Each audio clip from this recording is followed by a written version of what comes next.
નમસ્કાર દર્શક મિત્રો, આપ જોઈ રહ્યા છો NN ન્યૂઝ. હું છું એન્કર અર્પિતા પટેલ. હવે જોઈએ અગત્યના સમાચાર. સુરતના વરાછામાં રવિવારના ચુસ્ત પોલીસ બંદોબસ્ત સાથે 150 ઝૂંપડાનું દબાણ દૂર કરાયું.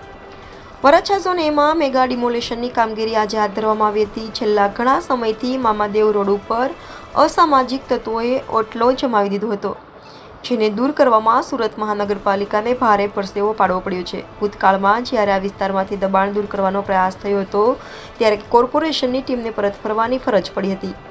150 કરતાં વધારે ઝૂંપડાઓ દૂર કરાયા. કારગિલ ચોકથી કિરણ ચોક સુધીના વિસ્તારની અંદર છેલ્લા ઘણા સમયથી દબાણ થયા હોવાની ફરિયાદો ઉઠી રહી હતી, જેના કારણે ટ્રાફિક ભરણની સાથે સાથે અનેક પ્રશ્નો ઊભા થતા હતા.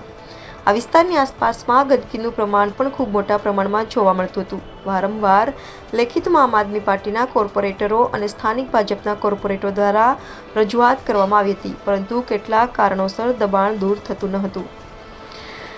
NN news Surat. દર્શક મિત્રો, તમારી આસપાસ બની રહેલી અનવી ઘટનાઓ વિશે જાણવા માટે NN ન્યૂઝને લાઇક કરો, શેર કરો, સબસ્ક્રાઇબ કરો અને બેલ આઇકન પ્રેસ કરો, જેથી આપને નોટિફિકેશન્સ મળતી રહે.